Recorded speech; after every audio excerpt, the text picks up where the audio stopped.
안녕하세요. 블록체인 인사이트 강채원입니다. 자, 매주 수요일, 목요일 찾아뵙고 있습니다. 저희 오늘 수요일 블록체인 인사이트는 1부 마홍일의 코인 토크 그리고 2부 실무자 회의로 구성이 돼 있습니다.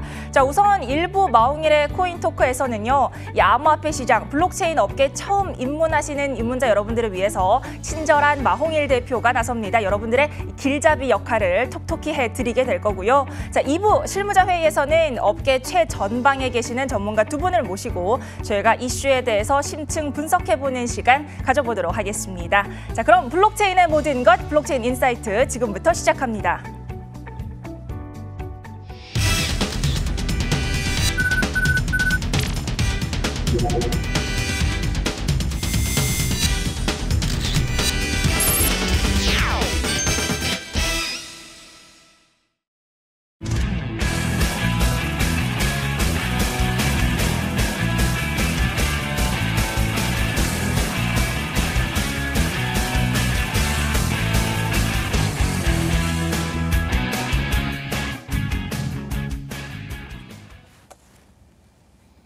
안녕하세요. 네, 마홍일의 코인 상담소의 마홍일입니다. 자, 우선 오늘 알아볼 코인은요, 이더리움인데요. 네, 이더리움에 대해서 궁금하신 분들은 지금 밑에 이제 카카오톡 플러스 카카오톡 플러스에 들어가서 마홍일을 검색하시거나 013-3366-8288로 네, 전화를 주셔서 뭐 남겨주시면은 또 내일 여러모로 이제 상담을 하는 부분에서 또 같이 참고해서 상담해 드리니까요. 그렇게 하면 될 것 같습니다. 자, 오늘도 이제 생방으로 여러분에게 이제 이더리움에 대해서 알아보는 시간 가질 건데요. 자, 이더리움 사실 굉장히 많이 빠졌습니다. 네, 뭐 제가 8개월 전에 이더리움 얘기했을 때 거의 200만 원대까지 갔을 때가 엊그제 같은데 벌써 22만 원, 뭐 22만 원을 깨고 한번 20만 원 한번 깼었죠. 이렇게 상당히 좋지 않은 가격의 모습을 보였습니다. 자, 그래서 한번 진행해 보도록 하죠. 네, 팬이 여기 붙어 있어가지고 찾았네요. 자, 우선 네, 이더리움 같은 경우에는 우리가 한 번씩은 다 코인에 관심이 없어도 투자를 안 하신 분들도 들어봤을 거예요. 그러면 궁금한 게 이거죠. 지금 이더리움이 많이 빠졌는데 물려 있는 사람도 많고, 물려 있는 사람은 이 빠진 이더리움이 다시 회복을 할까? 아니면 시장에 지금 참여하지 않았던 사람들은 지금 사면은 기회가 아닐까? 삼성전자가 50만 원 찍었을 때 이거 진짜 싸다고 생각하고 들어간 사람들은 큰 수익을 내듯이 위에서부터 물리지 않고 신규로 들어가기도 좋지 않나라는 부분에 대한 의문과 생각, 그리고 왜 이렇게 메이저라는, 어찌 보면 비트코인과 이더리움 양대 산맥이에요. 이 메이저라는 이 코인이 이렇게 많이 빠질 수 있는 것인가? 250에서부터 20만 원까지 빠졌으면은 거의 10분의 1 토막이에요. 그렇다면 이거 암호화폐 자체가 이건 사실 존폐 위기가 아닌가라는 생각까지 할 수 있을 겁니다. 그래서 우선은 이더리움에 대한 부분을 한번 찝어야 되겠다 생각해서 제가 준비를 했고요. 뭐 우선 그 이더리움에 대한 자료를 준비하다 보니까 너무 많아요. 그러니까 학술적으로 들어가면 10시간을 얘기해도 부족해. 그렇다고 너무 필요한 가격적인 부분만 찝기에는 뭔가 내용이 부족합니다. 그래가지고 지금 현재 이더리움이 어떻게 현재 빠지는 여러 가지 이유에 대한 분석을 한번 해보고요. 그리고 이더리움이 갖고 있는 특성, 그리고 미래의 전망성을 짚어보도록 하겠습니다. 자, 우선 비탈릭 부테린이 바로 그 이더리움 창시자예요. 네, 어떻게 보면은 빗바라고 있을 정도로 굉장히 큰 인기를 누립니다. 나이는 94년생이에요. 저보다도 11살이 어려요. 굉장히 어린 친구죠. 하지만 대단한 친구입니다. 천재라는 말이 붙어요. 천재라고 합니다. 자, 그래서 물어봤어요. 비탈부는 이더리움 가격이 이렇게 폭락했는데 이거 어떻게 생각하냐? 대놓고 물어본 거죠. 뭐라 그랬냐면 도박의 결과물이다. 신경 쓸 필요 없다. 자, 이거에 대해서 제가 답변을 하겠습니다. 근데 지금 저는 앵커도 같이 하면서 얘기를 하지만 앵커 아니에요. 그리고 여기 아나운서 아닙니다. 전문가고 상당히 주관적인 부분들이 들어가서 말씀을 드린다는 거 여러분들 기억하시고요. 자, 도박의 결과물이다. 참, 오케이. 자, 신경 쓸 필요 없다. 이거는 정말 이더리움을 믿고 투자한 사람들에 대해서 배려가 없는 거죠. 이렇게 하면 안 돼요. 무슨 신경 쓸 필요가 없다뇨. 가격이 10분의 1이 빠졌는데 고점에서 100만 원, 150만 원 산 사람들은 이 떨어진 가격 때문에 집안이 힘들고 나 너무 스트레스 받고 머리털이 빠지고 막 우울증이 없고 이런 사람도 있을 텐데 그렇게 말할 건 아닌 것 같고요. 자, 여기서 최근에 어떤 말이 나왔냐면은 이더리움이 오르려면은 비탈릭이 사퇴해야 된다 이런 말도 나와요. 왜냐? 그만큼 어찌 보면은 비탈릭 부대는 자체가 상당히 엔지니어적인 부분이 강해요. 그러니까 사업적인 부분으로 사업 수완에서 굉장히 이걸 가지고 그 가격을 띄우고 이런 생각을 더 하고 이런 거라기보다는 그냥 블록체인으로 세상을 바꿀 거야. 나는 엔지니어야. 이런 생각이 굉장히 강하다고 저는 주관적으로 보입니다. 그래서 사실은 이런 얘기도 나오지 않았나. 자, 도박의 결과물은 사람들이 이제 오르고 내리는 거를 그냥 배팅을 하고 막 샀다가 확 팔아버리고 하니까 내리는 거다 뭐 이런 건데 최근에 그런 건 한번 생각해 볼 필요가 있어요. 이더리움의 가장 큰 킬러는 이오스입니다. 두 개가 거의 비등비등해요. 네, 그렇게 싸우고 있는데 이오스를 ICO 할 때, 이오스를 할 때 뭘로 받았냐면 이더리움을 받았어요. 1,000억 이상 받았거든요. 자, 그런 1,000억 이상 이오스를 이거의 경쟁 상대로 만들면서 이더리움으로 받았어요. 그러면 이걸 1,000억 이상 받은 거를 어떻게 하겠어요? 다 팔겠죠. 갖고 있을 필요가 없잖아요. 네, 이더리움 뭐하러 갖고 있어요? 이오스가. 그러니까 1,000억 이상을 팔았어요. 근데 그 이상의 시장이 매물로 나왔고 그래서 이더리움도 좀 떨어졌다라는 말은 사실에 근거한 겁니다. 만일 정말로 그럴 가능성이 굉장히 커요. 네, 뭐 계좌를 다 까보진 않았지만 그렇겠죠. 뭐하러 갖고 있겠어요. 그래서 그런 생각을 가지고 이더리움을 굳이 ICO를 받지 않았나. 일부러. 네, 이런 생각도 드는데 아무튼 그런 부분들을 도박이라고 생각하기 힘들어요. 전략적인 부분이죠. 그래서 뭐 이런 부분들 지금 그리고 이더리움 같은 경우는 그 이더리움을 기반으로 상당히 많은 코인들이 나오는데 ICO 모금 자체를 이더리움을 많이 하거든요. 그럼 모은 이더리움을 가지고 자체적으로 쓰는 게 아니라 또 시장에서 팔겠죠. 그러니까 어떻게 보면은 플랫폼을 제공해서 많이 쓰이긴 하지만 또 그 가격 자체를 방어하는 거랑은 좀 거리가 있는 그런 또 전략입니다. 그래서 부테리네인의 전반적인 특징 자체는 굉장히 시장에서 선점하고 시장을 상당히 앞서 나가고 세상을 바꾸고 싶다는 생각이 있는 것 같지만 사업적인 성향 자체는 상당히 부족하다. 자, 아인슈타인이 꼭 무조건 아인슈타인이 애플을 이끌면은 무조건 잘 될까요? 아니에요. 네, 그런 건 아니에요. 자, 우선은 이제 요런 부분을 봐도 상당히 사업적인 마인드는 좀 부족한 것 같아서 좀 걱정이다라는 부분이고요. 이더리움은 증권이 아니다라는 말을 했다. 요거는 지금 죄송합니다. 감기 조심하세요. 네, 이더리움 증권이 아니다라는 말을 한 거는 자, 이거는 그 SEC 위원장이 얘기한 게 아니라 위원장에 소속되어 있는 분이 얘기한 거예요. 근데 위원장이 얘기를 했어요. 위원회 사람이 이야기를 한 게 이 SEC 전반적인 큰 의견은 아니다라는 말을 했습니다. 그러니까 뉴스를 볼 때 잘 봐야 돼요.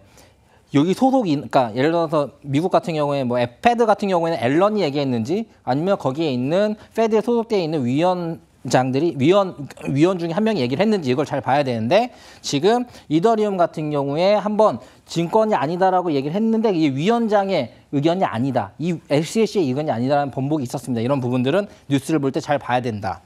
자, 그리고 세 번째 이더리움 난이도 폭탄 연기하고 채굴을 보상해 줄 것이다. 이거는 말 그대로 이더리움을 아주 더 채굴하기 어렵게 만들 거를 조금 미루겠다라는 거이기 때문에 그 정도. 이런 것들은 우리가 현재 기억해야 되는구나라고 하고 넘어가면 됩니다. 네.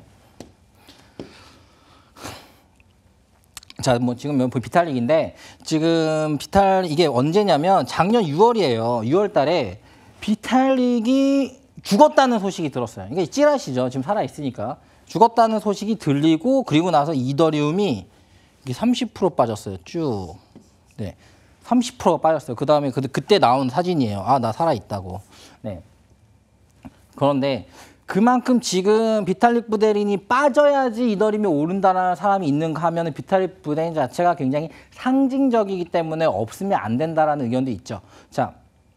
하지만 상당히 좋은 건 아니에요. 지금 현재 이더리움의 지금 전반적인 또 얘기를 하겠지만 하드포크적인 부분들, 미뤄지는 부분들, 여러 가지 부분들이 상승에 대한 재료가 현저히 부족한 건 현재 사실입니다. 그렇기 때문에 부테린이든 또 어떤 재단은 자체적인 무언가의 조치는 필요할 것 같다라는 생각은 하고 있습니다. 자, 네, 플랫폼 그 이더리움은 이제 기본적인 거 우리가 꼭 알아야 될 거 플랫폼 전반적인 플랫폼 코인인데요. 이 플랫폼 코인에 대한 정확한 정의와 그리고 어떻게 이해를 해야 되는지 쉽게 박진성 전문가가 설명해 드리도록 하겠습니다. 안녕하세요. 암호화폐 통계분석가 박진성입니다. 먼저 플랫폼 코인에 대해서 간단하게 설명을 해드리자면 일단 플랫폼이라는 의미 자체가 정거장이라는 의미를 가지고 있죠. 여러분들 플랫폼 정거장을 가보시면 아시겠지만 상당히 유동 인원이 많기 때문에 그만큼 많은 상가가 이렇게 밀집해 있는데 이 플랫폼 코인은 여기서 이 상가 역할을 하는 수많은 역할을 하는 디앱들을 이제 놀기 편하게 해주고 개발하기 편하게 해주고 그 대신 이제 자기 이더리움 블록체인 위에서 놀아라 라고 하는 게 이 플랫폼 코인의 목적입니다. 이제 서로 윈윈하겠다는 전략인데 이 디앱에 대해서 잠깐만 설명을 드리자면 결국엔 분산화된 어플리케이션이라고 보시면 되고요. 그냥 블록체인을 사용한 현재 있는 수많은 어플리케이션들이 있죠. 카카오톡이나 그런 어플리케이션 역할을 하는 것들을 블록체인을 사용을 해서 만든 게 바로 이 디앱이고요. 이 디앱을 좀 더 만들기 편하고 사람들이 사용하기 편하게 하는데 어떻게 사용을 하기 편하게 하냐면 먼저 ERC20 토큰이 있습니다. 이더리움에서 제공하는 토큰 형식인데 이게 기본적인 뼈대를 제공을 해주기 때문에 이더리움을 상당히 개발하기 편하게 해주고 그렇게 되면 어차피 유틸리티 토큰 같은 경우는 코인을 개발하는데 굳이 메인넷이 필요가 없거든요. 그런 사람들 입장에서 그런 필요한 토대만 가지고 이제 살만 붙이면 되는 이 토큰이기 때문에 상당히 많은 인기를 얻고 있죠. 현재 보시는 PPT 자료만 보시더라도 현재 나와 있는 디앱이 총 2,100여 개 가지는데 그중에서 이더리움이 무려 96%인 2,000개를 차지하고 있습니다. 그 정도로 현재 암호화폐 시장에서는 이더리움이 굉장히 막강한 영향력을 가지고 있다라고 보시면 될 것 같고요. 플랫폼 코인에 대한 설명은 여기까지 하도록 하겠습니다. 자, 우선 지금 보면 플랫폼 코인 얘기 나왔는데 말 그대로 플랫폼을 가지고 이제 제공을 하는 건데 우리가 이제 핸드폰을 보면은 구글 플레이스토어나 이런 거 있죠. 이런 것들이 이제 플랫폼을 그 안에서 많은 것들을 할 수 있게 하는 겁니다. 그러니까 어찌 보면은 96% 대부분의 앱을 그냥 이더리움을 다 해요. 그런데 이게 이더리움의 가격을 상승시킬까라는 생각을 해봤을 때 자, ICO를 할 때 이더리움 돈을 받아요. 봤는데 이거를 결국 이 ICO를 뭔가 하려면 이더리움 또 내다 팔겠죠. 그러니까 갖고 온 만큼 매물이 또 나올 거니까 이게 가격 방어를 할 수 있는. 그러니까 저는 지금 꽂혔어요. 이 가격이 방어가 되고 가격이 오를까에 꽂혔는데 그런 부분으로 봤을 때는 크게 도움이 안 되지 않나라는 생각을 합니다. 그래가지고 좀 얘기를 했고요. 자, 현재 이제 이더리움이 갖고 있는 가장 큰 장점은 이제 스마트 컨트랙트인데 스마트 컨트랙트 같은 경우에 우리가 좀 한번 이것도 한번 내용은 한번 여러분이 들어봐야 돼요. 박진성 전문가가 쉽게 설명해 줄 겁니다. 스마트 컨트랙트 같은 경우는 원래 기존의 코인 거래 같은 경우는 이더리움이 나오기 전에 코인들은 대부분 그냥 단순한 화폐 수단이었기 때문에 이렇게 제가 만약에 어떤 사람에게 100이더를 주고 그만큼의 토큰을 받기로 했다면 제가 먼저 100이더를 줬는데 그 사람이 이제 그 토큰을 먹고 이제 날라버리면 이제 도망쳐버리면 제가 찾을 방법이 없죠. 그런데 이 스마트 컨트랙트 같은 경우는 일종의 중개자 역할을 이 컨트랙트가 대신 해주는 겁니다. 어떤 방식으로 이루어지냐면 제가 먼저 계약을 작성을 해서 이 스마트 컨트랙트 코드를 입력을 합니다. 제가 그래서 이 스마트 컨트랙트에 100 이더리움만큼의 돈을 예치를 하고요. 100 이더리움을 예치를 하고 어떤 사람에게 이 주소에서 이 주소로 그 얼마만큼의 토큰을 받으면 100이더를 보내라 라는 명령어를 작성을 한다면 그 후에 그 사람이 그걸 확인을 하고 저에게 토큰을 보내고 그럼 이 컨트랙트가 자동적으로 알아서 코인을 보내는 방식인데 이게 현재 가장 대중적으로 많이 쓰이고 있는 곳이 바로 ICO입니다. 현재 이더리움을 사용한 ERC 토큰들은 대부분 이 컨트랙트 기능을 사용을 해서 스마트 컨트랙트를 통해서 ICO를 모금을 하고 있는데 이걸 사용할 경우에는 일단 그 대부분의 토큰을 예치를 한 다음에 이더리움을 받으면 그만큼의 토큰을 바로 즉각적으로 교환을 해주는 상당히 편리한 방식이죠. 그렇게 하지 않는 토큰도 물론 있습니다. ERC20 토큰임에도 불구하고 비트코인과 라이트코인을 통해서도 모금을 받고 싶다라고 한다면 일종의 홈페이지를 따로 개설을 해서 그쪽에서 이제 관리를 하게 되는데 이렇게 될 경우엔 이제 트랜잭션을 다 일일이 확인을 해야 되고요. 또 토큰을 분배할 때도 다 그걸 일일이 수작업으로 해야 되기 때문에 상당히 시간과 비용이 많이 들어가는 이런 좀 힘든 과정이 있죠. 그렇기 때문에 대부분이 이제 ICO를 할 때 스마트 컨트랙트를 사용을 합니다. 스마트 컨트랙트를 사용할 때 여러분들께서 꼭 주의하셔야 될 점이 있는데 이 스마트 컨트랙트는 바로 즉각적으로 교환이 되는 것이기 때문에 여러분들이 이더리움을 보내실 때 거래소 지갑을 사용하면 이제 그 토큰을 찾지 못하게 될 경우가 있습니다. 그러니까 투자자분들께서는 반드시 ICO 참여하실 때 개인 이더리움 지갑으로 토큰을 보내서 이더리움을 보내서 또 그쪽에서 다시 보내셔야 하는 것을 이제 꼭 기억해 두시고 투자하시길 바랍니다. 스마트 컨트랙트에 대한 설명은 여기까지 드리도록 하겠습니다. 그 스마트 컨트랙트 같은 경우는 사실 예전에는 신기했어요. 근데 지금 더 좋은 거 많이 나오거든요. 그래가지고 지금 기술이라는 게 핸드폰 1년 단위로 굉장히 좋아지잖아요. 코인 더 빨라요. 그렇기 때문에 스마트 컨트랙트가 갖고 있는 그 신기함은 없는 거죠. 예전에 신기함도 기대심이 돼도 수심이 들어왔지만 그런 부분 좀 약하다라는 부분들 요즘엔 더 좋은 게 많이 나오니까요. 자. 하지만 이더리움이 갖고 있는 이거는 제가 지금 좀 안 좋게 얘기했는데 갖고 있는 엄청난 장점이 있죠. 바로 그 EA 협약인데 이게 연맹인데 이더리움 연맹이에요. 근데 여기에 들어있는 기업들이 엄청 많아요. 그러니까 우리가 지금 뭐 그냥 익숙한 삼성 SDS, 뭐 마이크로소프트, 인텔 여기까지만 딱 봐도 그냥 완전 대기업이죠. 와 이게 연맹에 이렇게 많이 들어왔구나. 이더리움이 이렇게 많이 전 세계 기업들한테는 사랑을 받고 있구나. 자, 연회비를 받아요. 그러니까 연회비가 5,000명 이상이면은 근 3억 가까이 받거든요. 근데 이 3억이 좀 안 되는 걸로 알고 있어요. 그리고 5,000명 이하면은 한 2억 정도 받고요.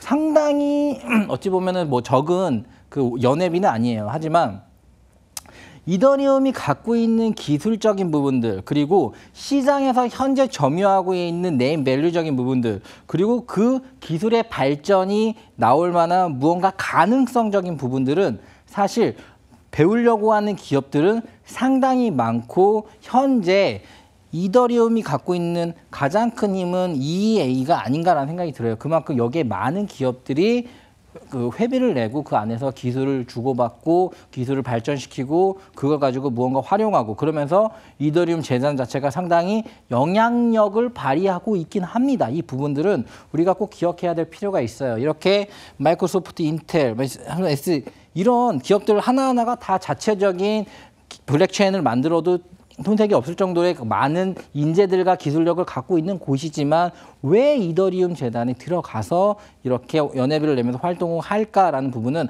물론 이렇게 생각할 수 있어요. 이거 단물만 빼먹고 나올 거다라고 생각할 수도 있지만 그 정도의 문제가 아니라 이 자체의 큰 커뮤니티적인 힘이 있다라는 부분들 이렇게 생각하면 될 것 같습니다. 자, 그럼 지금 이제 그 이더리움이 갖고 있는 가장 큰 단점 중에 하나가 바로 이 전송 속도예요. 전송 속도가 많이 차이가 납니다. 이 부분 한번 박진원 전문가 설명해 줄게요. 이더리움 같은 경우는 현재 TPS라고 해서 초당 거래 속도가 있습니다. 이 초당 거래 속도가 현재 10에서 20 정도밖에 되지 않는데 이오스 같은 경우는 거의 3,000에 육박하거든요. 그리고 CUI라고 있는데 이게 전체 가용할 수 있는 거래 내역에서 이제 지금 현재 거래되고 있는 양에 비해서 얼마만큼 처리를 하고 있는가를 보여주고 있는 양인데 이 CUI가 이오스 같은 경우는 거래량이 330만 건임에도 불구하고 전체 1%도 되지 않죠. 그런데 이더리움 같은 경우는 현재 100%를 넘어서 밀려있는 거래량만 하더라도 대략 5만에서 10만 정도가 항상 밀려있는 것만 확인하더라도 현재 이더리움의 전송 속도가 굉장히 다른 코인에 비해서 느리다라고 볼 수 있겠습니다. 자, 그냥 이더리움이 사실 그 이더리움 자체가 상당히 지금 뭐 느리다라는 부분들은 사실 크게 의미가 있다고 보이진 않아요. 왜냐하면 그 이더리움 자체는 사실 자산을 묶어놓는 부분들도 많이 있고 그냥 그 이제 디앱을 하기 위해서 이더리움 모금을 받는 부분들이 크기 때문에 굉장히 리플처럼 빠른 TPS가 필요한 부분은 아니에요.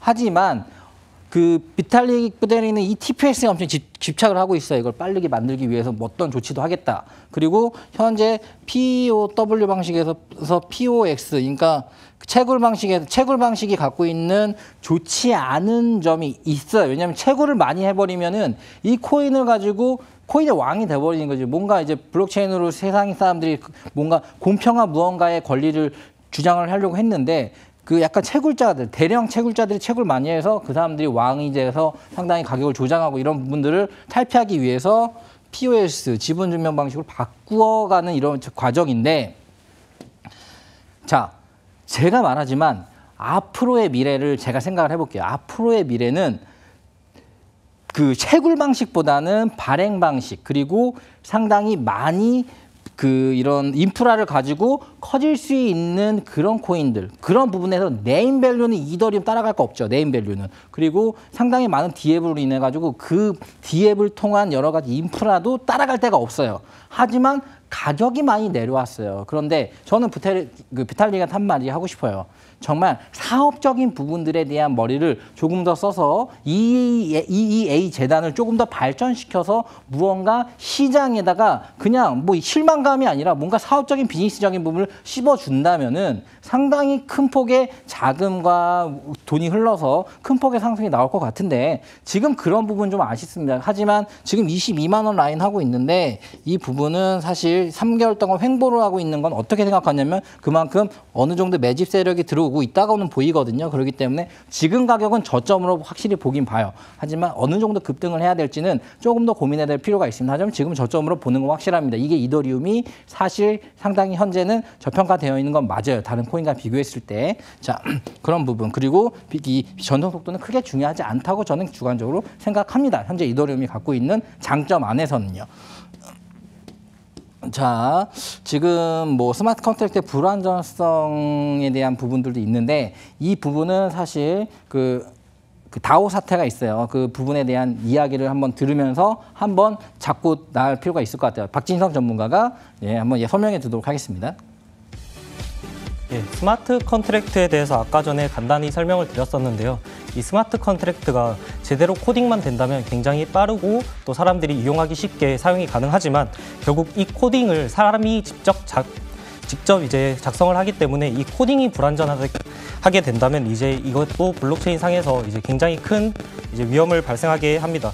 그 대표적인 사례가 바로 이 다오 사태인데요. 먼저 다오에 대해서 설명을 해드리자면 이 다오 같은 경우는 이제 풀어서 말씀드리면 자율화된 분산 조직이거든요. 이제 말이 좀 어렵죠. 간단하게 설명드리자면 원래 기업 같은 경우는 이제 경영진들이 대부분의 업무를 결정을 하죠. 돈을 어떻게 투자를 할 것인가, 또 어떻게 사업을 이뤄나갈 것인가, 이거를 다 경영진들이 결정을 하는데 이 다오 같은 경우는 모든 다오 토큰 보유자들이 결정을 합니다. 투표를 통해서 결정을 합니다. 이 전체 투표량의 20%가 넘어가면 이제 발의한 프로젝트가 실시가 되는데 문제가 되는 부분이 바로 이 환불 정책입니다. 만약에 제가 어떤 프로젝트가 이제 발행이 됐을 때 제가 마음에 들지 않으면 이게 돈이 된다고 생각이 되지 않으면 이제 저는 환불을 받을 수가 있는 건데 문제는 이 환불이 되는 시간이 어느 정도 걸린다는 점입니다. 제가 만약에 다오 계좌에 한 만여 개의 다오가 있었습니다. 그래서 프로젝트가 발행이 됐을 때 마음에 들지 않아서 다오를 이제 만여 개를 환불을 했는데 이게 전체 다오 계좌에서 10,000개에서 0개가 될 때가 한 5분 정도의 가량의 시간이 걸린다는 거죠. 그런 상태 때문에 이제 해커들이 무수히 그 시간 동안 무수히 많은 환불 요청을 하게 되면 이제 엄청나게 많은 제가 만약에 10,000개의 다오 토큰을 이제 10,000번 이제 환불 요청을 한다면 이제 1억 개의 다오 토큰을 받는 거죠. 그만큼의 이더리움을. 바로 이런 사태 때문에 다오가 발생을 했는데 시간 관계상 하드포크에 대한 얘기는 다음에 해드리도록 하고요. 이 다오 사태 때문에 결국 이더리움 하드포크가 진행이 돼서 이더리움과 이더리움 클래식으로 나뉘어졌다라고 생각을 하시면 될 것 같습니다. 다오 사태에 대한 설명은 여기까지 드리도록 하겠습니다. 자, 마홍일의 코인 상담소에서 오늘은 이더리움에 대해서 했는데 무슨 말을 하는 거야? 자, 이더리움 상당히 지금 실망스러운 모습 보이고 있습니다. 하지만 앞으로 오를 가능성은 그나마 큰 무언가 갖고 있다라는 거고요. 저 밑에 있는 마홍일 검색하셔가지고 내 코인 상담소에 대한 코인에 대한 여러 가지 질문들은 언제나 남겨주시면은 거기에 대한 답변과 여러 가지 전략 알려드리도록 하겠습니다.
네, 블록체인 인사이트 2부 실무자 회의 시간입니다. 블록체인계 지극히 개인적이고 아주 편파적인 방송인데요. 자, 오늘도 사랑과 희망이 가득한 크립토씬의 최전방에서 열일하고 계신 두 분이죠. 두리안 블록체인 센터 박재준 센터장 그리고 비트소닉의 신진욱 대표 모셨습니다. 두 분 안녕하세요. 네, 안녕하세요. 네, 반갑습니다. 자, 오늘도 본격적으로 저희가 좀 가감 없는 토크 시작을 해볼 텐데요. 자, 우선 오늘 실무자 회의의 주간 회의록에는 어떤 안건들이 또 올라와 있는지 저희 안건 먼저 확인을 해보도록 하겠습니다. 첫 번째 안건입니다. 자, 중국 법원이 비트코인은 사유재산으로서 법의 보호를 받아야 한다며 비트코인을 재산으로 인정한 보도가 우선은 나왔습니다. 자, 두 번째 안건도 살펴보도록 하겠습니다. 경기도와 경기도 경제과학진흥원이 블록체인 전문인석 양성을 위해서 본격적인 움직임을 보이고 있다는 소식도 들려오네요. 자, 세 번째 안건 넘어가 보도록 하겠습니다.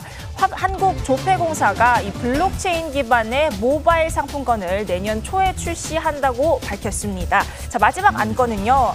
블록체인 기술이 예술품 보안 그리고 예술 거래 투명화에 유용하게 쓰일 것이라는 전망이 나오면서 주목을 받고 있습니다. 자, 이렇게 총 4가지 안건을 살펴봤는데요. 뭐 4가지 모두 굉장히 흥미로운 안건들인데, 자, 이 중에 저희 오늘은 어떤 안건을 선택해서 얘기를 해보면 좋을지 제가 먼저 센터장님의 의견은 어떨지 한번 여쭤볼게요. 네, 지금 뭐 4가지 뉴스 다 관심도 많을 수 있고 네. 재밌을 수 있는 내용이라고 생각이 듭니다. 근데 이제 중국의 자산인정권은 사실 이제 비슷한 건이긴 하지만 네. 지난 4월에도 그렇죠. 비슷한 얘기가 있었습니다. 나왔죠. 네. 자산으로 인정을 해야 된다. 그때는 이제 자산으로 인정한다라는 이제 언급보다는 이게 환수 대상일 수는 있다라는 판결이 있었죠. 환수 대상일 수는 네, 이제 있다. 그게 결국은 이제 자산으로 인정을 하기 때문에 이제 환수 대상이 되는 거니까. 그렇죠. 예, 근데 이제 그 부분에 대한 논의보다 제가 이제 좀 관심이 가는 부분 그리고 얘기를 네. 좀 했으면 하는 부분은 뭘까요? 세 번째죠. 이게 모바일 상품권, 블록체인 기반의 모바일 상품권인데 왜죠? 이 부분이 어떤 방향으로 가길래 이게 필요한 것인가? 사실 상품권이라는 건 기존에 꼭 블록체인으로 해야 되는 필요성이 어디에 있는지에 대한 얘기가 좀 필요한 것 같아요. 알겠습니다. 자, 이렇게 해서 우선 센터장님은 세 번째 안건에 한 표를 주셨고요. 자, 신진욱 대표님은 저희 오늘 4가지 안건 중에서 어떤 이슈를 좀 흥미롭게 보시고 있는지 여쭤볼게요. 저도 이제 센터장님하고 이제 비슷한데요. 네. 뭐 중국의 비트코인 그 재산 인정의 경우에는 드디어 뭐 됐구나 뭐 이런 느낌으로 이제 가볍게 그렇죠. 이제 생각이 들고 네.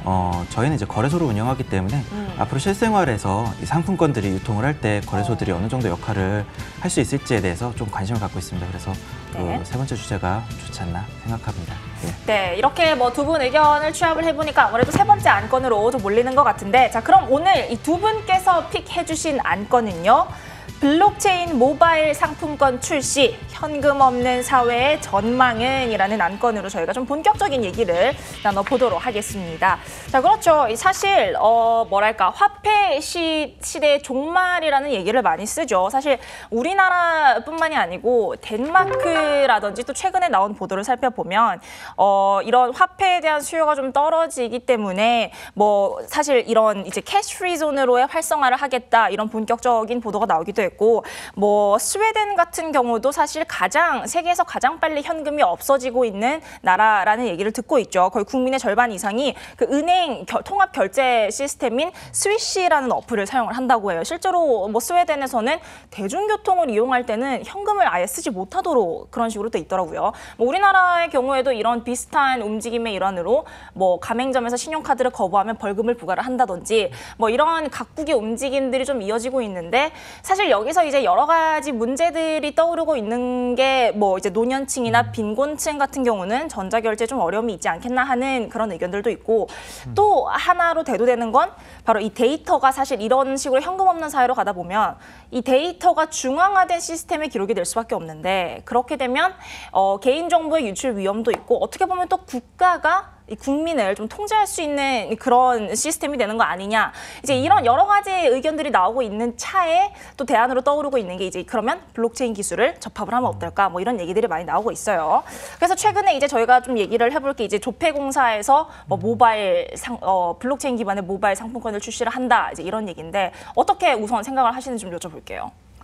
일단 제 생각은 블록체인상의 상품권을 개발하고 시장에 내놓겠다라는 거에 이유는 분명히 있어 보여요. 일단은 네. 상품권을 발행하고 또 그 발행된 상품권이 어떤 유통 경로를 거쳐서 누구에게 사용되고 어디에 사용되고 다시 회수되고 네. 이제 뭐 위변조의 문제도 있고 하니까 그렇죠. 그 필요성은 분명히 있어 보입니다. 블록체인상에 이렇게 네. 하면 이런 장점이 있겠구나라는 건 예상이 되는데 자 그걸 굳이 블록체인을 통한 상품권으로 해야 되느냐라는 질문을 한번 던져본다 그러면 네. 기존에 있는 온라인 시스템에서 충분히 가능한 일이거든요. 네, 이제 발행 주체부터 시작해서 사용자들이 쓰는 데까지 굳이 블록체인을 거치지 않더라도 그렇죠. 네, 이 기존에 있는 솔루션으로도 충분히 가능한 일이었어요. 근데 이제 그동안 하지 않던 건데 블록체인으로 이 모바일 상품권을 만든다. 그럼 그 배경이 뭐냐라는 게 저는 이제 일단 궁금한 거죠. 근데 네. 지금 배포된 자료로 보기에는 그 필요성을 잘 모르겠어요. 근데 확장 가능성은 있을 수 있겠죠. 이게 예를 들어서 이게 네. 지금 현재는 블록체인 기반의 모바일 상품권이지만 이게 이제 토큰화 된다든지 또는 지금 지역 화폐들이 계속 하나씩 늘어나고 있는데 네. 지역 화폐들과 어떤 식으로 또 호환이 될 수 있을지 또 지금 이 재래시장 상품권 또는 온누리 상품권 이 정부에서 지원하는 상품권들의 용처라는 게 있는데 네. 그 용처가 굉장히 제한적이란 말이에요.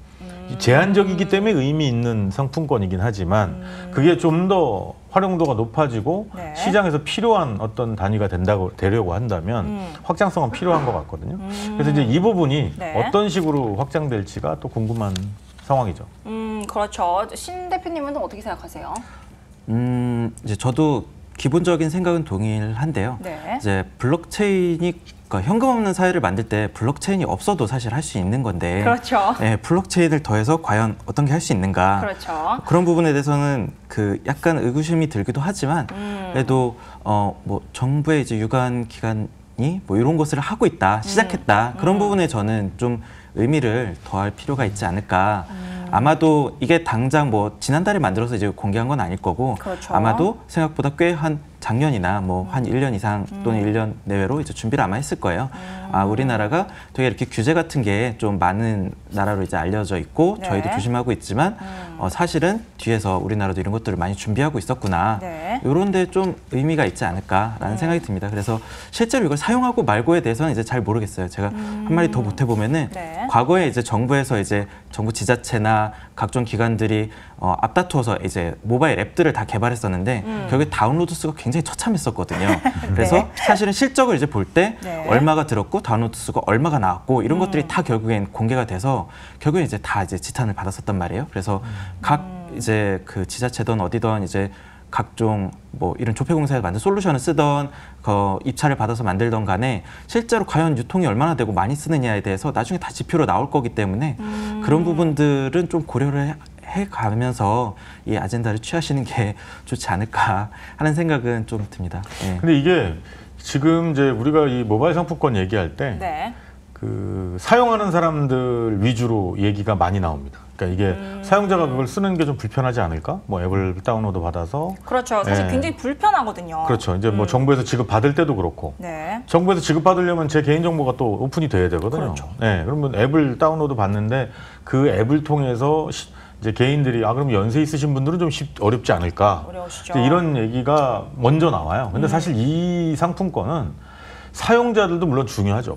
중요한데 이 상품권을 모바일 블록체인 기반의 모바일 상품권을 받으셔야 되는 상인들의 입장이 더 중요하다고 저는 생각을 해요. 그렇죠. 실제로 사용하는 사람도 그렇고 그렇죠. 그거를 써야 하는 가맹점 입장에서도 그 어플이 모두가 설치가 돼야 맞습니다. 되는 상황이니까 네. 사실 실용성으로 따져보면 굉장히 불편할 것 같다는 생각이 사실 먼저 들기는 해요. 그렇죠. 그래서 그 시장, 뭐 재래시장 상품권이다 또는 온누리 상품권이다 했을 때 그 지역의 상인들이 그걸 받아서 그렇죠. 현금화해서 어딘가에 저축을 하거나 다시 소비를 하거나 이런 행위들을 하는 과정들이 과연 이 시장에서 지금 필요한 일일까? 이 불편함을 감수하고라도. 그렇죠. 근데 이제 사실 이제 지금 뭐 결과적으로는 실패로 끝나긴 했습니다만 그런 시도들은 있었어요. 그러니까 그 QR 코드를 통해서 이제 그 비트코인이나 이더리움이나 기존의 거래소에서 상장된 코인을 가지고 네. 그 가격을 찍으면 그 코인이 호가로 팔려서 그 상인에게 입금되게 이제 현금으로 입금되게끔 하자는 그런 시도들은 있었습니다. 그리고 이제 뭐 온라인 쇼핑몰에서도 작게나마 그런 시도들이 있었고요. 그렇죠. 예, 그래서 지금 우리가 알고 있는 한국의 이제 메이저라고 얘기하는 거래소들 대부분이 그 온라인 쇼핑몰들하고 제휴해서 한때 메뉴에 다 있었어요. 맞아요. 근데 어느 순간에 그게 없어졌죠. 없어졌어요. 네네네. 그런 문제들 때문에. 그러니까 이런 것들이 이제 오히려 초기에 나왔던 모델은 상인들 중심으로 해서 난 잘 모르겠으니까 그렇죠. 우리는 그냥 그것이 무엇으로 결제되든 간에 내 통장에 지금 1,200원짜리 물건을 팔았으면 1,200원이 입금됐으면 좋겠다. 근데 이 니즈는 충족시켰거든요. 물론 이제 구매하는 입장에서는 호가로 팔아서 바로 입금을 해야 되기 때문에 약간 비싸게 코인을 구매하는 이유는 있었지만 이제 결과적으로는 이제 물론 실패로 끝났습니다. 근데 지금 이제 나오는 것들이 과연 그런 쪽의 UX를 신경을 쓴 것인가? 예, 오히려 이제 사용 소비하는 사람보다 그걸 받아야 되는 쪽에서 필요한 부분들이 좀 부족하지 않을까 이제 이런 우려가 또 생기네요. 그렇죠. 사실 이제 뭐 토큰이나 코인의 경우나 이런 블록체인 기반의 모바일 상품권이나 결국에는 또다시 돌아가는 얘기가 효용성, 실용성 이런 문제에 부딪힐 수밖에 없는데 거래소를 운영하시는 입장에서는 어떻게 생각하시는지가 좀 궁금해요. 아마도 잘 안 쓰지 않을까 싶고요. 네. 그러니까 저도 2013년에 이제 코인마켓이라고 비트코인 받는 이제 쇼핑몰을 5년 전에 운영했다가 거의 뭐 그냥 시도만으로 이제 좋은 시도였다 이런 평가로 이제 잘 마감을 한 적이 있는데 네. 실제 말씀하신 단점처럼 이게 받는 사람도 약간 손해고 주는 사람도 손해이기 때문에 누구도 이제 즐겁지가 않아요.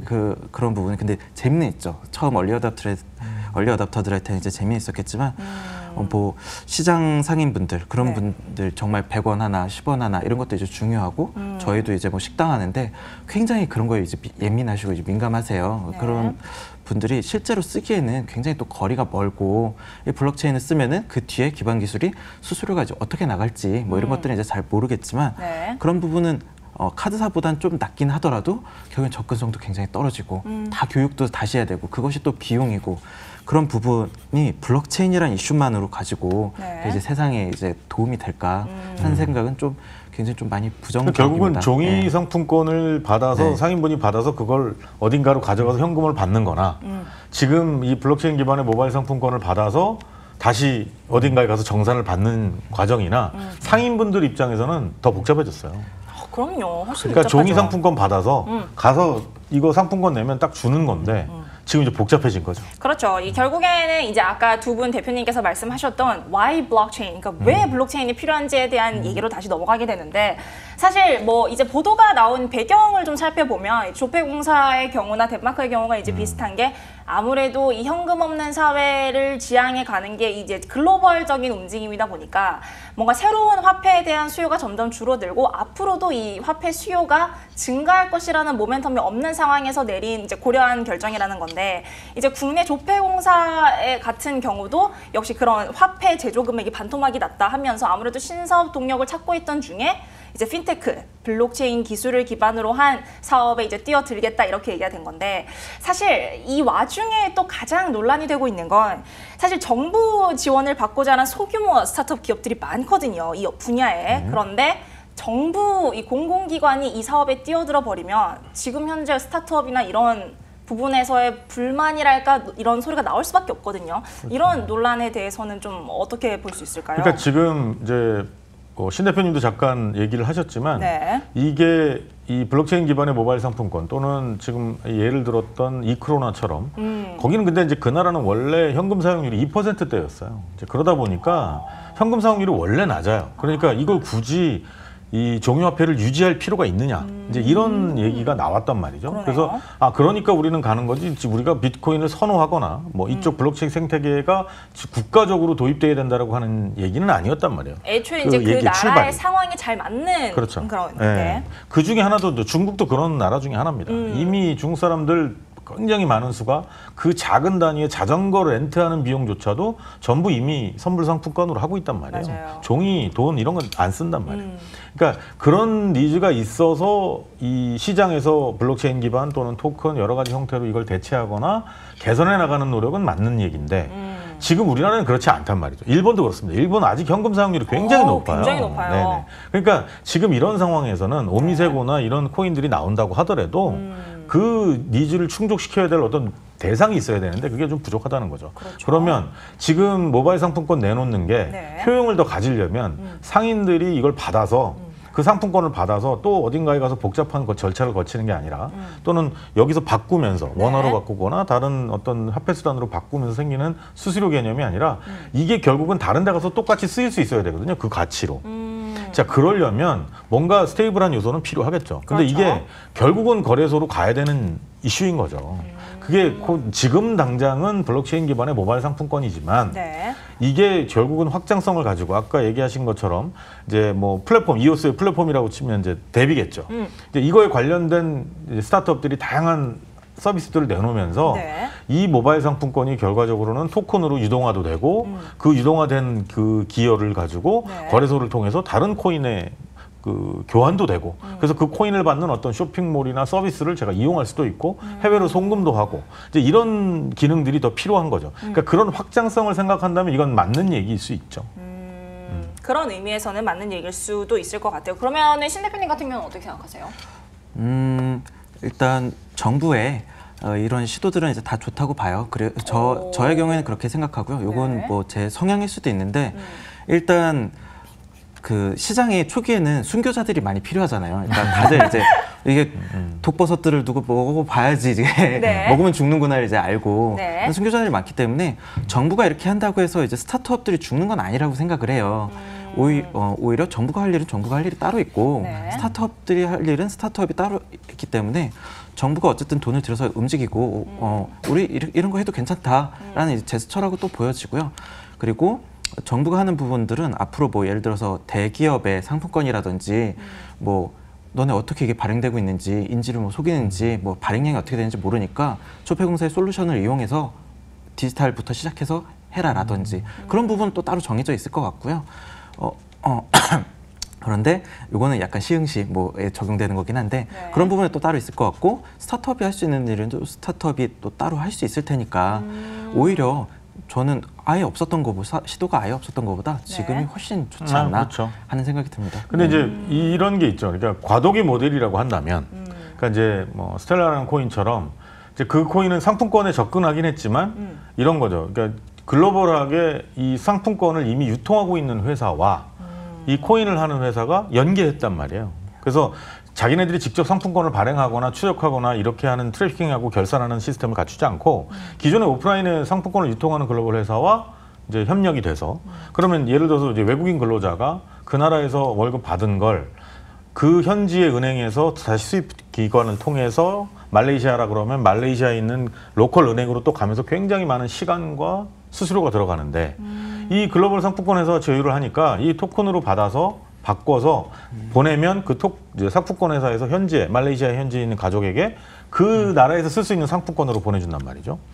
처리 속도 빠르고 수수료 낮고. 그러니까 이제 이러면 이건 이렇죠. 이게 궁극의 모델은 아니에요. 이것도 과도기 모델이에요. 그러면 이 과도기 모델을 해결하는 방법은 기존에 있는 산업과 어떻게 콜라보레이션 하느냐의 문제거든요. 그렇죠. 근데 지금 나온 모델은 네. 제가 이제 약간 부정적인 시각에서 자꾸 말씀드리는 건 기존에 있는 시장과의 협업이 있어야 되고 네. 기존 시장에 이렇게 이제 그 시장의 요구가 이런 게 있고 또 암호화폐 시장에는 이러이러한 그 트렌드가 있고 발전해 나가고자 하는 그림이 있는데 그런 장점들이 있고. 그러면 우리는 이 부분은 차용하고 이 부분은 직접 하고 이제 이런 어떤 논의와 모델에 대한 기획이 있으면 좀 더 이 좋은 시장에서 이런 상품이 나왔고 이런 시도들이 있으니까 이런 게 나오겠구나라는 기대와 함께 시장에 진입을 할 수 있는데 지금은 시장과 전혀 호흡이 없이 그냥 땅 하고 모바일 상품권 얘기가 나왔단 말이죠. 그러니까 이 부분이 좀 아쉬운 거죠.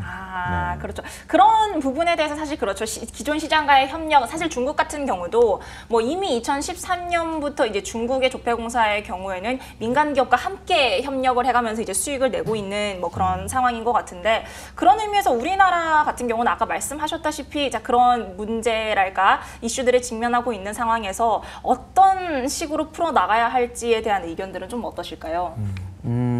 결국에 이 상품권이던 쿠폰이던 유통을 할 만한 곳이 이제 네. 거래소인 것 같아요. 근데 이건 이제 저는 좋은 기회라고 이제 보는 게 결국에 이제 실생활과 어쨌든 간에 연동하려는 시도들이 이제 계속 생기는 거잖아요. 그리고 그것도 이제 뭐 스타트업도 있지만 정부 그 주도로 또 일어나는 그 부분들이 이제 생긴다는 부분들이 이제 굉장히 이제 좋고요.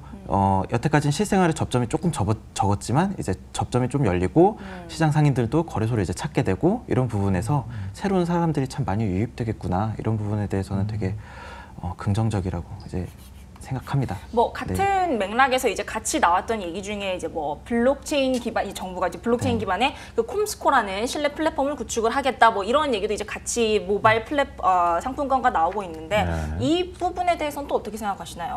그러니까 지금 그 플랫폼 자체가 맞다 틀리다보다는 좀 전에 말씀드린 그 확장성이라는 부분을 놓고 예를 들어서 자 재래시장 상품권, 또 온누리 상품권, 또 뭐 문화상품권 이렇게 지금 다양한 정부에서 그렇죠. 내는 거, 민간에서 내는 거 상품권들이 많이 있어요. 근데 맞아요.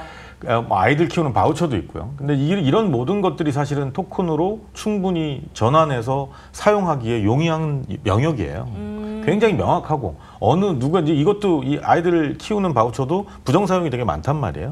근데 이런 부분들도 충분히 관리될 수 있는 거고. 그러니까 이 하나하나를 플랫폼만 블록체인 기반의 모바일 상품권은 정부에서 A라는 걸 만들었어요. B라는 걸 만들었어요. C 플랫폼을 뭐 이렇게 해가지고 신뢰를 구축하고 이런 개념보다 정부에서 이런 걸 내놓으니 우리 스타트업이나 뭐 암호화폐 시장에 있는 뭐 여러 코인이 될 수도 있고 거래소가 될 수도 있고 그 기업들에서 우리가 이런 걸 만들면 시장에 좀 더 유익한 서비스가 만들어지겠구나. 이런 요소 기술이 필요하겠구나라는 걸 참여하게끔 만들어야지 정부에서 뭔가 완결된 서비스를 만들려고 하는 방향 자체에 대한 문제를 제가 제기하는 거죠. 그렇죠. 그건 만들 수 없어요. 왜냐하면 시장이 친화적이지도 않고 시장에 몸담고 있지 않기 때문에 거기서 나오는 일부의 자료를 가지고 완성된 서비스를 만들려고 하는 것 자체가 굉장히 무리죠. 그렇죠. 네, 그런 사실 부분이 좀 한계가 아쉬운 있죠, 겁니다. 그런 네네. 부분에서. 저는 약간 이상주의자인가 봐요. 이게 알아서 정리가 될 거라는 생각이 네. 좀 들어요. 그래서 이런 시도들이 막 이제 일단 많이 해보고 이 과정 내에서 많이들 배우실 거라고 또 생각이 들고 아예 안 하는 것보다 나니까 또 많이 배우실 거라는 생각이 들고 이 과정 내에서 이게 다 할 게 아니라 A부터 Z까지 다 할 게 아니라 뭐 기존의 민간 거래소도 껴야 되는구나, 글로벌 거래소도 껴야 되는구나. 이제 말씀하신 글로벌 상품권 업체 굉장히 좋은 아이디어라고 생각하거든요. 그런 사람들이 껴야 되는구나. 이런 것들이 앞에 이제 많이들 이제 실수를 하고 실패를 하고 실제 각 지자체들 투자 비용과 실제 코인 유통량을 이제 딱 하는 신문 기사가 이제 몇 번 뜨고 나면은 싹 한번 다시 또 정리가 또 되고 이렇게 해야 되는구나. 그런 것들이 이게 시도가 올해 이렇게 나왔으니까 내년 말 정도면은 좀 좋지 않을까 정도로 예상할 수 있지 않나 하는 저는 개인적으로 그렇게 생각합니다. 네. 자, 오늘 이렇게 해서 이 현금 없는 사회의 전망, 블록체인 모바일 상품권 출시에 대한 안건으로 저희가 좀 얘기를 나눠봤는데요. 자, 저희가 이슈를 마무리하면서 두 분의 한 줄 평을 좀 부탁을 드려볼게요. 먼저 센터장님. 네네. 그 정부의 시도가 분명히 좋은 면이 있습니다. 그런데 네. 정부의 시도는 시장을 조금 더 알고 시장 친화적인 자세에서 그런 견지에서 정책이 나와야 되지 않을까 그렇게 말씀을 좀 드리고 싶네요. 네, 알겠습니다. 자, 그럼 신 대표님은 한 줄 평 어떻게 정리해 주실까요? 네, 저는 뭐 정부의 어떠한 시도든 시장이 환영할 거라고 생각을 해요. 네. 그리고 이런 관심들이 규제 완화로 이어졌으면 하는 바람입니다.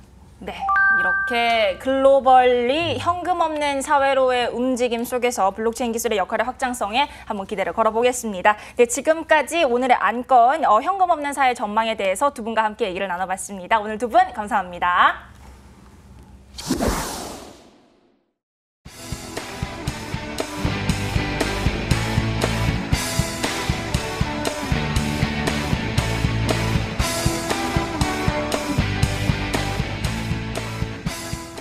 블록체인의 모든 것, 블록체인 인사이트. 아쉽지만 오늘 저희가 준비한 시간은 여기까지입니다. 자, 그럼 저희는 내일 더욱더 알찬 소식으로 찾아뵙겠습니다. 시청해주신 여러분 고맙습니다.